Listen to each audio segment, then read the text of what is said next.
Jake Morrison sat in the back corner of the war room and watched the alien commanders argue about their next move against the enemy. The room was filled with creatures from 12 different worlds, but none of them paid any attention to the quiet human in the simple blue uniform.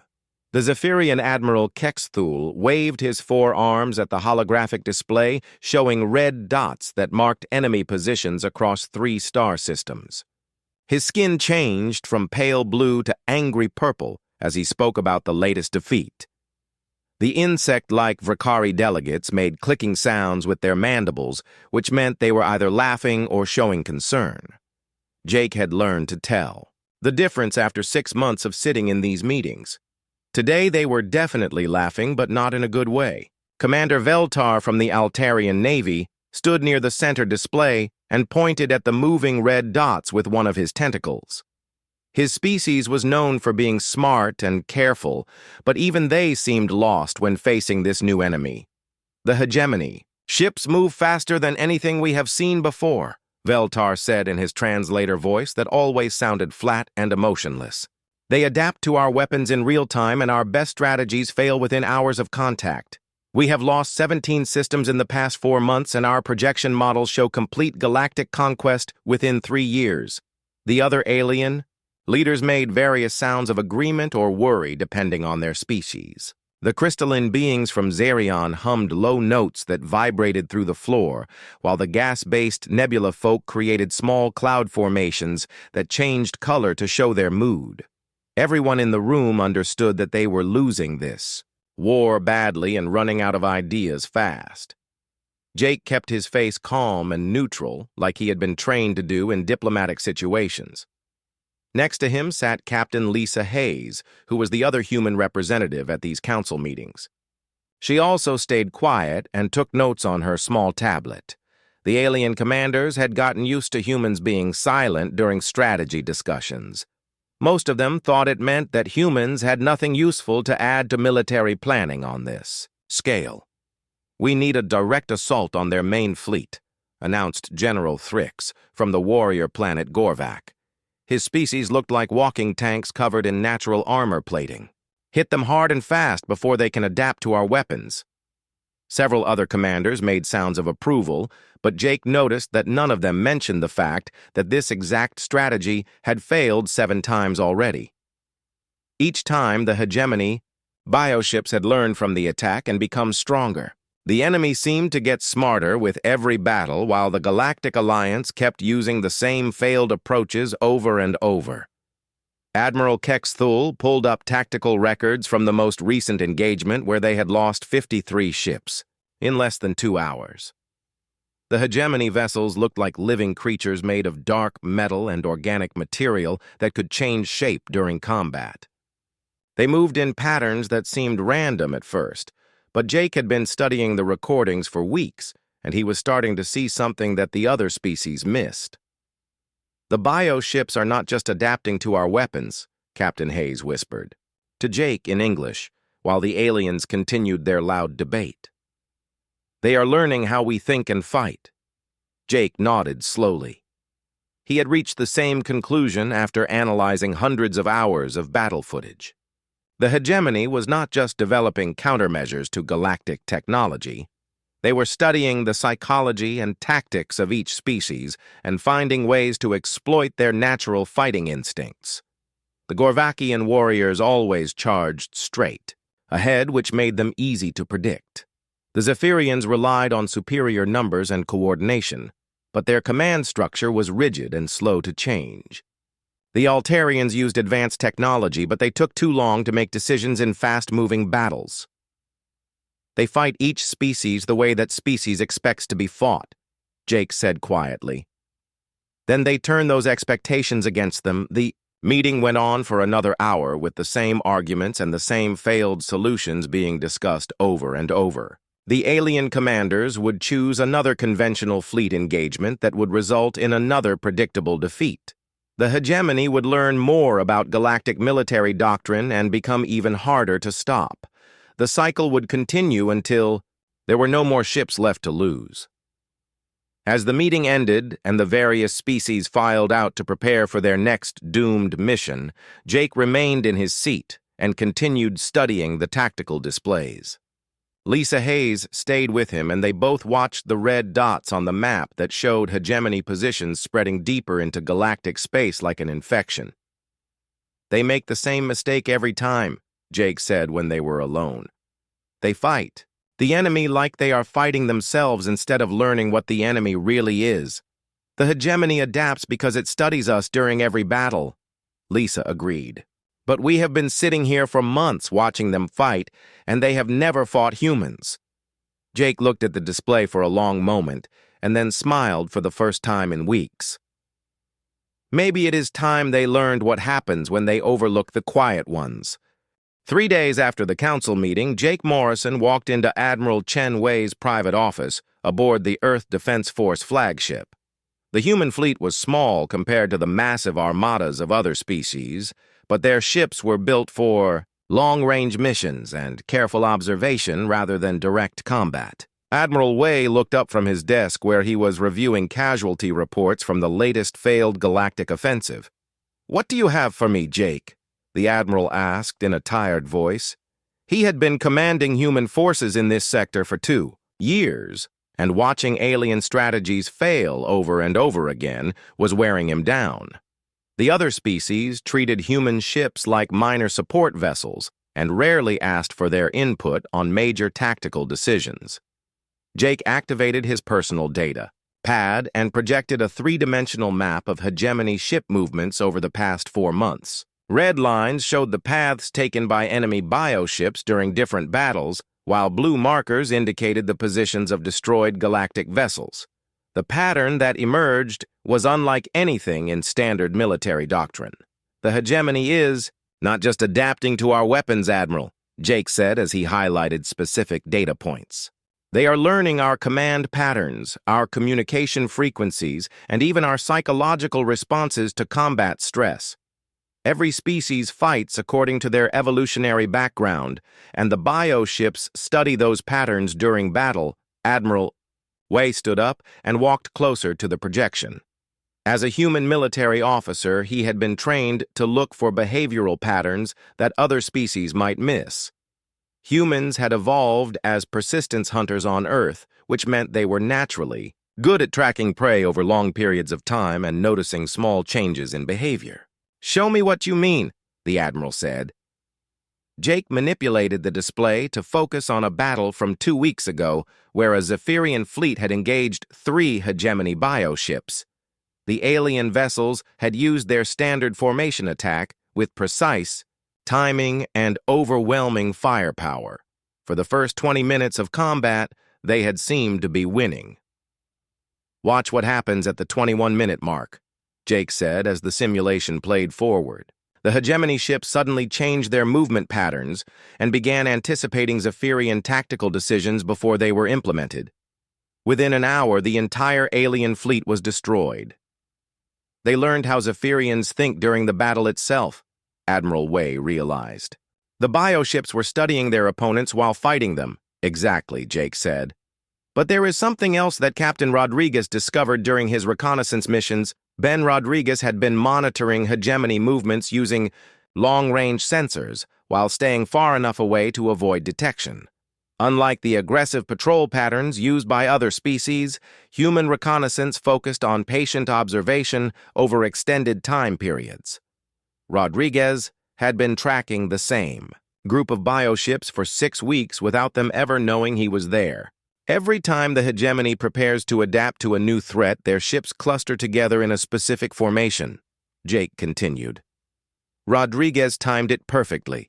They hold this formation for exactly 47 minutes, while their organic computers process new tactical information. The Admiral studied the data that Rodriguez had collected. During those 47-minute periods, the bioships became completely focused on internal adaptation processes. Their shields dropped to minimum power, their weapons went offline, and their sensor arrays turned inward to analyze new combat data. "They are vulnerable during adaptation," Admiral Wei said quietly. Completely defenseless while they reprogram themselves, Jake nodded. And they have never encountered human tactics because we have never been allowed to lead an engagement. The Galactic Council sees our small fleet as a support force, not a primary combat unit. Captain Lisa Hayes entered the office at that moment, carrying additional intelligence reports from human monitoring stations throughout the sector. She had been coordinating with other human ships to build a complete picture of hegemony behavior patterns using techniques that no other species employed. Admiral, I have been analyzing communication intercepts from the past month, Lisa said as she joined them at the projection display. The hegemony bioships share tactical data through organic neural networks that operate on frequencies below the normal detection range. They are essentially one giant collective intelligence that learns from every battle experience. But collective intelligence has weaknesses, Admiral Way observed. If you can disrupt the network or feed it false information, the entire system becomes compromised. Jake smiled and brought up a new set of data files. That is exactly what I am proposing. We use small coordinated strikes to force specific adaptation patterns while gathering detailed intelligence about their neural network structure. We let them adapt to decoy tactics while our real assets remain hidden and learn their countermeasures.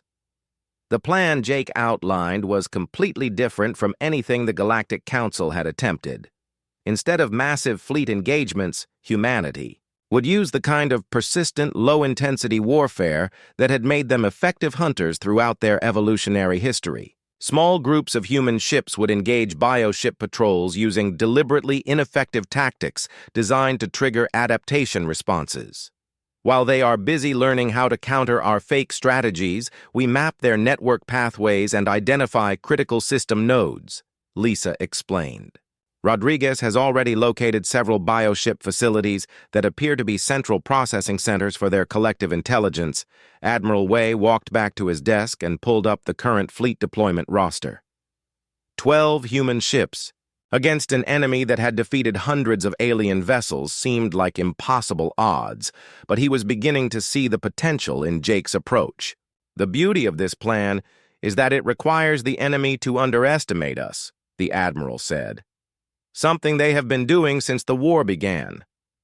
Every species in the Galactic Council fights according to their nature, Jake agreed. Zephyrians use overwhelming force, Vrakari employ swarm tactics, and Altarians rely on technological superiority. But humans fight differently. We are patient, we adapt slowly, and we learn from observation rather than direct confrontation.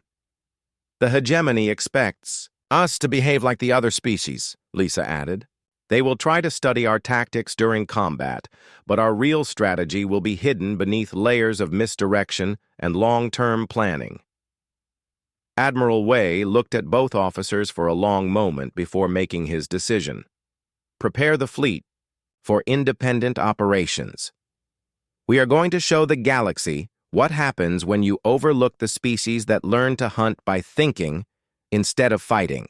Admiral Way called an emergency meeting with all human ship commanders in the sector, but he did not inform the Galactic Council about the gathering.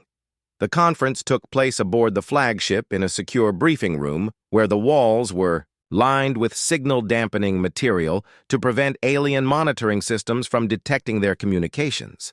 12 captains sat around the oval table, representing every human vessel in the fleet. Commander Kate Sullivan served as Earth's chief strategist, and she had spent the past week reviewing Jake Morrison's intelligence files with the kind of careful analysis that made humans effective at solving complex problems.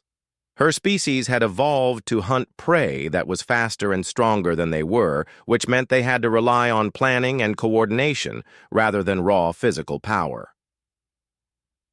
The hegemony. Bioships have adapted to every fighting style used by galactic species, Sullivan began as she activated the room's holographic display. But they have never encountered human persistence warfare because we have been relegated to support roles throughout this conflict. The assembled captains studied the tactical data that Jake and his team had compiled over months of careful observation.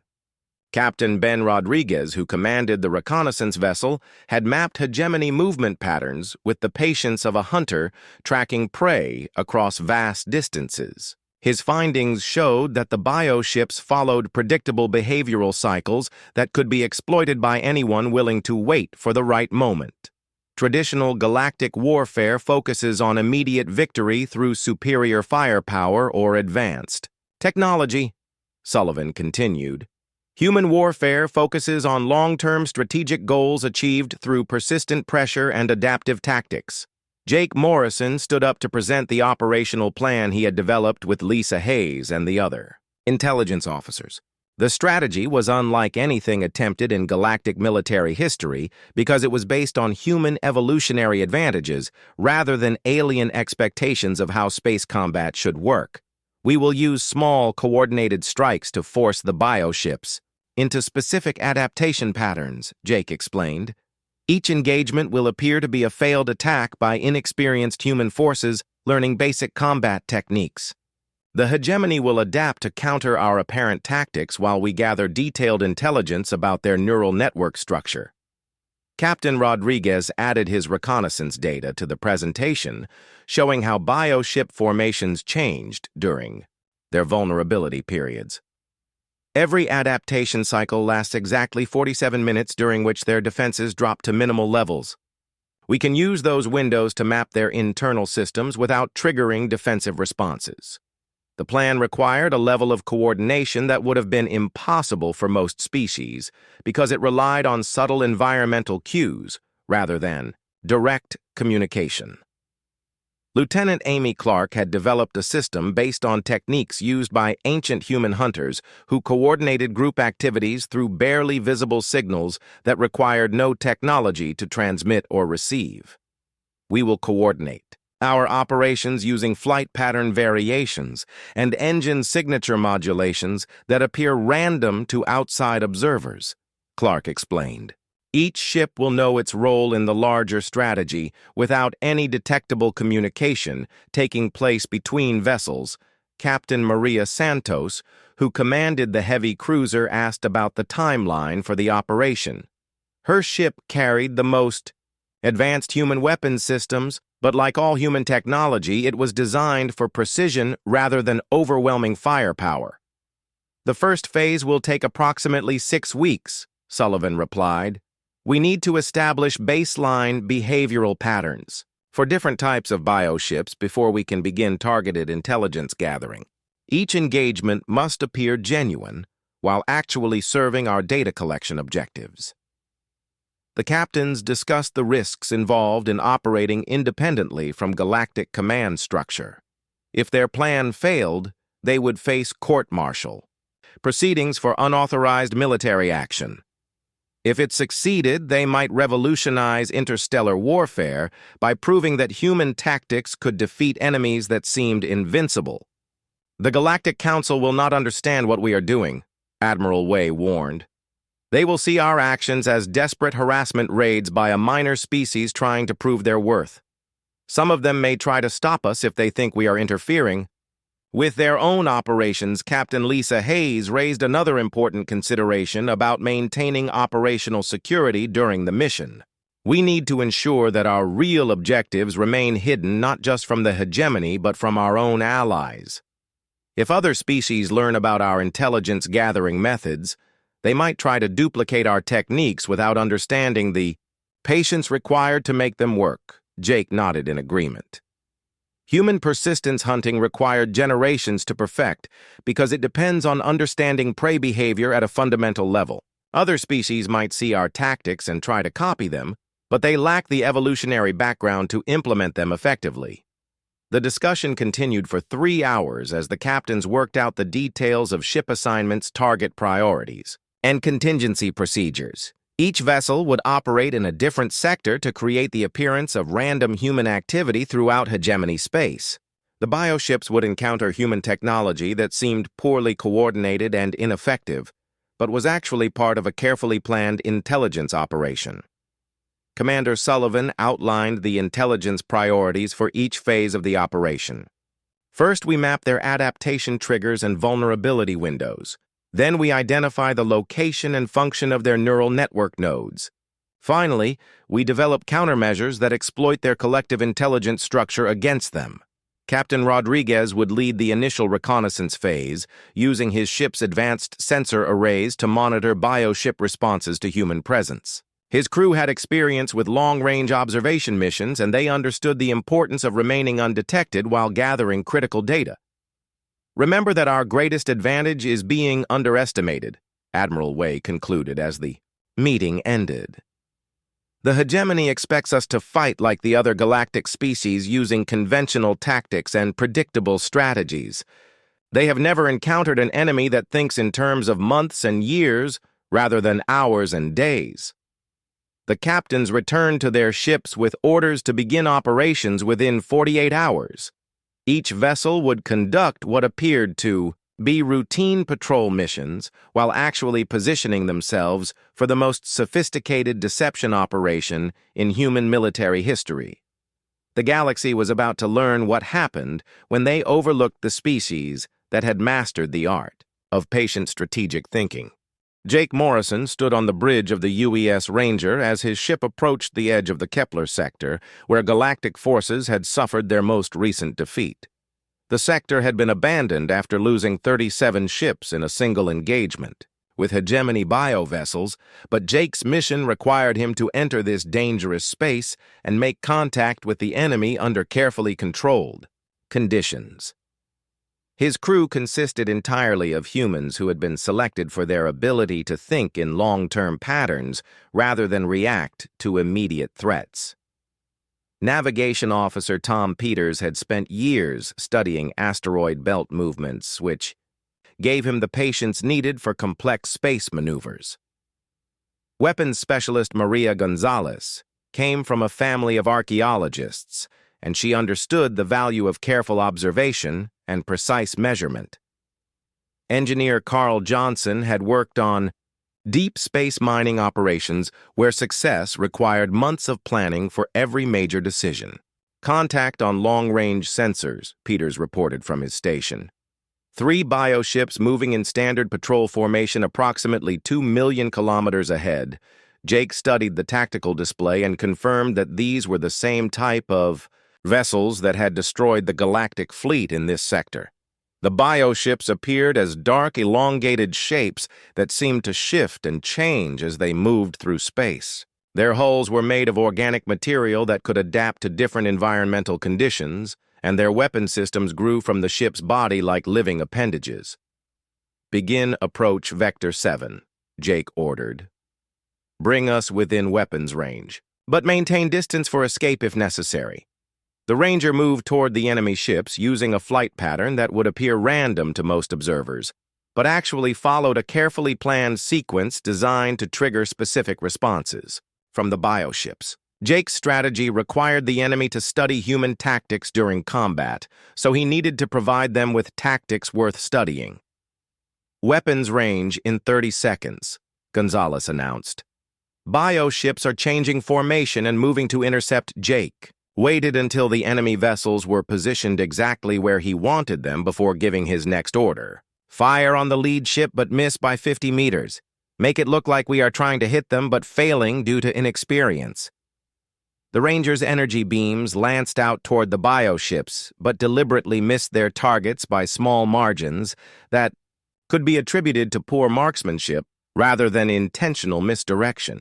The enemy vessels responded by analyzing the weapon signatures and calculating the human ship's apparent capabilities. "They are scanning our systems," Johnson reported from the engineering station. "Full spectrum analysis of our weapons power, output, and defensive capabilities." This was exactly what Jake had hoped for. The bioships were doing what they always did when encountering new enemy technology. They were studying human weapons during combat to develop appropriate countermeasures. But Jake's weapons were not his real weapons, and his tactics were not his real tactics. "Continue firing pattern beta," Jake ordered.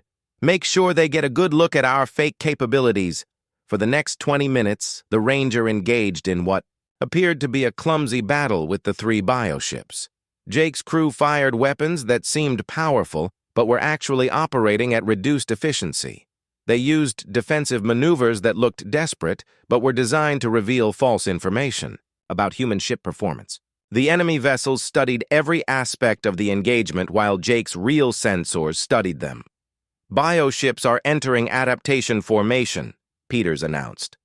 Just like Rodriguez predicted, Jake watched as the three enemy vessels moved into a tight cluster formation and reduced their external activity to minimum levels. For the next 47 minutes, they would be completely focused on processing the tactical data they had gathered during the fake battle. Their shields would drop, their weapons would go offline, and their sensor arrays would turn inward to analyze. Human combat techniques. Begin deep scan protocol, Jake ordered quietly. Maria Gonzalez activated the Rangers' most advanced sensor systems, which had been hidden throughout the fake battle. These were not the standard sensors that the bioships had observed during combat, but specialized intelligence-gathering equipment designed to map organic neural networks from long range. For the next 47 minutes, she would have unrestricted access to the internal structure of three hegemony vessels. Neural pathway mapping in progress, Gonzalez reported. I am getting detailed readings on their adaptation cores, memory storage systems, and decision-making networks. The data flowing into the Rangers' computers was unlike anything gathered by galactic forces during the entire war. Previous engagements had focused on destroying bioships rather than understanding them, but Jake's mission was pure intelligence gathering. He needed to know exactly how the enemy thought, and learned so, that human forces could exploit those processes. Adaptation cycle complete, Johnson announced. Bioships are returning to active status. The enemy vessels emerged from their cluster formation with new countermeasures designed to defeat the human tactics they had observed. Their weapons systems had been modified to counter the Rangers' apparent capabilities, and their defensive systems had been upgraded to resist human energy signatures. They were now perfectly equipped to fight the fake battle that Jake had shown them. Time to leave, Jake said with satisfaction. Set course for Rendezvous Point Alpha and engage hyperdrive. The Ranger vanished into hyperspace, leaving behind only the faint energy traces of human technology that the bioships would spend weeks analyzing. The enemy had learned how to defeat weapons that did not exist, and tactics that would never be used, while revealing the location and function of every critical system in their neural networks. Mission accomplished, Peters reported. Bioships are following our engine trail, but they will lose us at the hyperspace entry point. Jake reviewed the intelligence data that Gonzalez had collected during the enemy's vulnerability window. The scans revealed the precise structure of bioship adaptation cores, the pathways used for tactical information processing, and the timing sequences that controlled their collective intelligence network. Most importantly, the data showed exactly where and when the ships were most vulnerable to attack. Send a coded transmission to Admiral Way, Jake ordered. Tell him that the test was successful and we are ready to begin Phase 2. The Ranger continued toward its rendezvous point, while behind them, the three bioships tried to understand what had happened during their encounter with human forces. They had adapted to counter human tactics, but they had no way of knowing that everything they learned was false information designed to hide humanity's real capabilities. Jake Morrison sat in his command chair and smiled as he thought about the next phase of the operation. 11 other human ships were conducting similar missions throughout hegemony space, and each engagement would provide more intelligence about enemy capabilities while teaching the bioships to defend against weapons and tactics that would never threaten them. Over the following month, human ships appeared throughout hegemony space, conducting what looked like poorly planned, desperate raids against enemy positions. To any observer watching the tactical displays, it seemed like humanity was finally trying to prove their worth through clumsy attacks that accomplished nothing except temporary harassment of the bioship fleets. Captain Lisa Hayes commanded the UES Defiant as it approached a hegemony supply convoy in the Outer Rim territories. Her mission parameters were identical to Jake Morrison's original test, but her target was different. Where Jake had engaged patrol vessels, Lisa was studying the larger bioships that served as mobile factories and repair facilities for the enemy fleet. "Supply ships ahead," reported Tactical Officer Rick Martinez from his station. 5 large vessels with minimal escort protection. The bioships in this convoy were massive organic constructs that looked more like living creatures than manufactured vessels. They moved slowly through space, while their internal systems processed raw materials into new bioship components. These floating factories were essential to hegemony expansion because they allowed the enemy to build new ships without returning to their home systems. "Begin approach using intercept pattern Delta," Hayes ordered. "Make sure we look like we are trying to disrupt their supply line." The Defiant moved toward the convoy using attack vectors that appeared aggressive, but were actually designed to trigger defensive responses from the escort vessels. Systems analyst Sharon Brooks monitored the enemy reaction patterns while maintaining the appearance of conducting standard tactical analysis. "Escort ships are moving to engage," Martinez reported. "They are scanning our weapons and defensive systems." Hayes allowed the escort vessels to study her ship for several minutes while conducting fake attacks against the supply convoy. The Defiant's weapons appeared to malfunction at critical moments, and her defensive maneuvers seemed poorly coordinated. The bioships responded by analyzing what they perceived as typical human combat capabilities. Meanwhile, Commander Kate Sullivan coordinated intelligence gathering operations from her position. Aboard the flagship, every human ship in the sector was conducting similar missions, and the data flowing back to Sullivan's command center revealed patterns that no single engagement could have discovered. "The bioships are sharing tactical information through their neural network," Sullivan reported to Admiral Way during their daily briefing. "Each engagement teaches the entire hegemony fleet about our apparent capabilities." This was exactly what the human commanders had hoped for. The enemy's greatest strength was becoming a weapon that could be turned against them. Their collective intelligence network was designed to learn from every battle experience, but Jake's strategy was feeding that network carefully crafted false information. "Phase 2 is proceeding according to schedule," Admiral Way confirmed.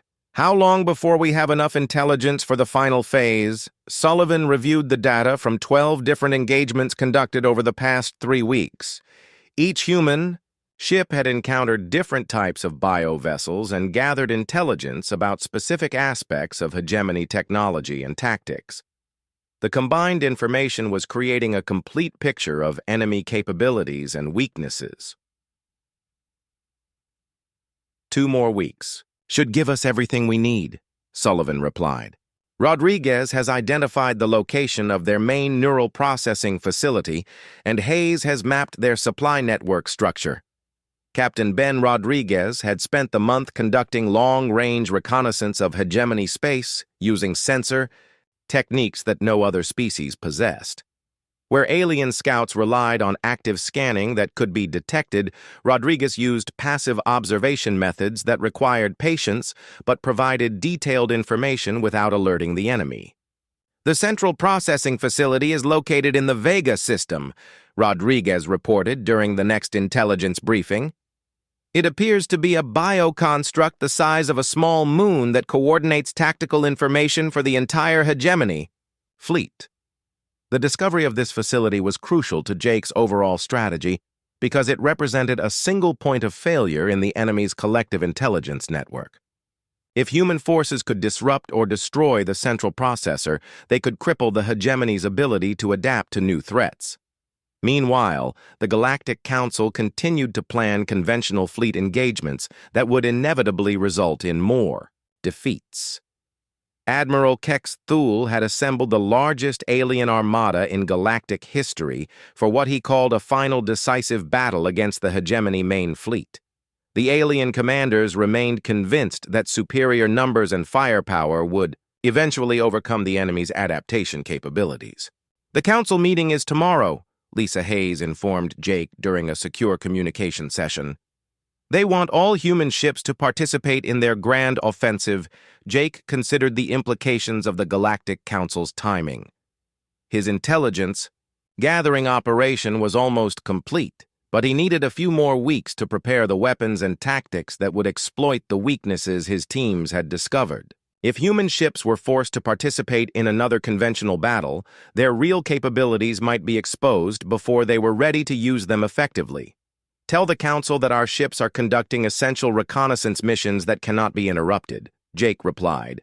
We need to maintain our cover story for another 2 weeks.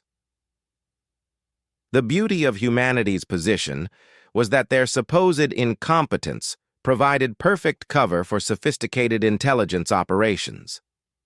When human ships conducted clumsy attacks against hegemony targets, the alien commanders assumed it was because humans lacked the experience and technology for effective space combat. None of them suspected that the seemingly failed missions were gathering intelligence for the most comprehensive analysis of enemy capabilities in galactic history. Lieutenant Amy Clark had perfected the coordination system that allowed human ships to work together without detectable communication. Each vessel knew its role in the larger operation through subtle changes in patrol patterns and engine signatures that appeared random to outside observers, but conveyed precise tactical information to trained human crews. All ships are reporting successful intelligence gathering, Clark announced during the final coordination meeting. We have complete neural network maps for 7 different bioship classes and detailed vulnerability profiles for their adaptation cycles. Jake reviewed the accumulated intelligence data and confirmed that his strategy was ready for implementation. Human forces had spent a month teaching the hegemony to defend against fake weapons and false tactics while learning everything they needed to know about enemy weaknesses. The bioships were now perfectly prepared to fight a war that would never happen while remaining completely vulnerable to the real human capabilities they had never encountered. Send word to all ships, Jake ordered. Phase 3 begins in 72 hours. The largest hegemony fleet ever assembled moved toward the Galactic Council's final stronghold in the core systems, where Admiral Kexthul had gathered ships from every allied species for what everyone expected to be the last major battle of the war. 3,000 bioships formed a massive formation that stretched across several star systems as they advanced toward their target with the confidence of a force that had never experienced true defeat. Jake Morrison stood on the bridge of the UES Ranger and watched the tactical displays that showed both fleets moving toward their inevitable collision. The alien commanders had positioned their forces according to traditional military doctrine, with heavy ships in the center, fast attack vessels on the flanks, and support units protected in the rear. It was exactly the kind of predictable strategy that the hegemony had learned to counter through months of successful battles.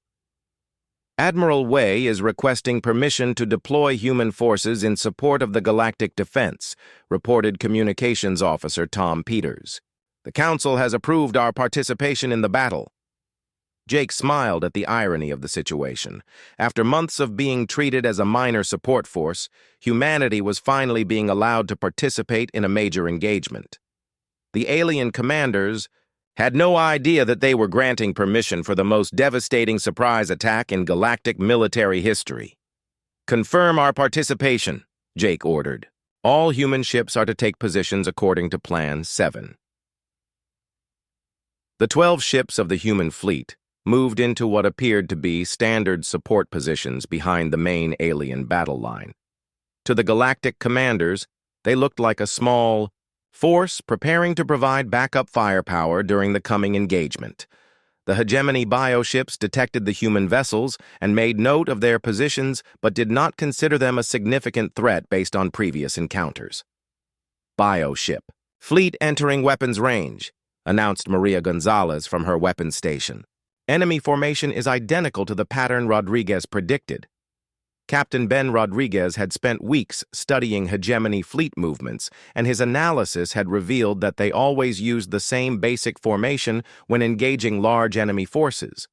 The bioships arranged themselves to maximize their collective intelligence network while maintaining optimal firing positions for their organic weapons systems. All human ships report ready, Peters confirmed. Weapon systems are online and targeting solutions are locked. The weapons that human ships now carried were completely different from the fake systems they had used during their intelligence-gathering missions. These were the real human military technologies that had been developed in secret, while the hegemony learned to counter equipment that did not actually exist. The bioships had never encountered these weapons, and their adaptation protocols contained no countermeasures for human military engineering. Galactic Fleet is beginning their attack, Gonzalez reported. Bioships are responding with standard defensive patterns. Jake watched as thousands of alien vessels opened fire on the hegemony, formation using the same tactics that had failed in every previous engagement. Energy beams and missile salvos struck bioship hulls that immediately began adapting to counter the incoming weapons. Within minutes, the enemy vessels would complete their adaptation cycles and begin the systematic destruction of another galactic fleet. Bioships entering adaptation formation, Peters announced. Vulnerability window opening in 5 seconds. This was the moment that Jake had been planning for during months of careful preparation. The hegemony bioships were clustering together to process tactical data from the galactic attack, while their defenses dropped to minimal levels. For exactly 47 minutes, they would be completely focused on adapting to alien weapons while remaining unaware that human forces were preparing to strike. All ships engage, Jake ordered quietly. The human fleet attacked with surgical precision during the exact moment when the bioships were most vulnerable. Maria Gonzalez had spent weeks mapping the neural networks of dozens of enemy vessels, and her targeting solutions were accurate to within centimeters. The real human weapons struck adaptation cores, memory storage systems, and decision-making networks with devastating effectiveness. Direct hits on primary targets, Gonzalez reported. Bioship neural networks are showing massive system failures. What happened next was unlike anything seen in previous battles between galactic forces and the hegemony fleet. Instead of adapting to counter the attack, the bioships began experiencing cascading system failures that spread throughout their collective intelligence network. The very adaptation process that had made them invincible became a weapon turned against them. Enemy formation is breaking up, Peters announced with excitement. Bioships are losing coordination and firing on each other. Jake had discovered that the hegemony's greatest strength was also their most critical weakness. Their collective intelligence network allowed them to learn from every battle experience, but it also meant that system failures could spread from ship to ship like a virus. By attacking during adaptation cycles, human forces had triggered feedback loops that corrupted the entire enemy fleet. Galactic Council ships are requesting instructions, Peters reported. They want to know what is happening to the hegemony formation. Admiral Way answered the communication from his flagship. Tell them to maintain current positions and continue standard attack patterns. Human forces are implementing tactical countermeasures. Tate. Battle continued for 6 hours. But the outcome was decided in the first moments when human weapons struck their targets during the vulnerability window. Bioship after bioship succumbed to neural network failures, while their collective intelligence system spread corrupted data throughout the fleet. The largest hegemony armada ever assembled was reduced to drifting organic debris without human forces losing a single vessel. Enemy fleet has been neutralized, Gonzalez announced. No remaining bioships showing active signatures. Jake Morrison looked at the tactical display where red enemy markers had been replaced by the gray symbols that indicated destroyed vessels. 3,000 bioships that had seemed unstoppable were now scattered wreckage floating in space. The Galactic Council forces had achieved their first major victory against the hegemony, but they had no idea how it had happened. Admiral Way to all ships, came the voice over the communication system. Well done, everyone. Human fleet is standing by for further assignment. The alien commanders spent hours trying to understand how their conventional attack had suddenly become successful after months of defeats. They analyzed the battle recordings and studied the weapon signatures, but they could not identify any significant differences from previous engagements. The human contribution appeared minimal in their analysis because they did not understand the precision timing and intelligence gathering that had made victory possible. Captain Lisa Hayes contacted Jake on a secure channel after the battle ended. The Galactic Council is calling this a miracle victory achieved through superior alien firepower and tactics. Let them think whatever makes them happy, Jake replied. Our job was to neutralize the threat and protect galactic civilization. In the weeks that followed, human ships returned to their quiet support roles while alien species celebrated their triumph over the hegemony. Admiral Kex Thule received medals and promotions for his brilliant strategy, while the Galactic Council began planning expansion into former enemy territory. None of them mentioned the 12 human vessels that had provided the decisive strike during the battle. Jake Morrison returned to his corner seat in the Council war room and resumed his patient observation of galactic military planning. He remained, as quiet as ever, while listening to alien commanders discuss their next objectives and strategies. The galaxy had learned to respect the species that fought not with rage or desperation, but with the patient intelligence that had once made them the most successful hunters on Earth.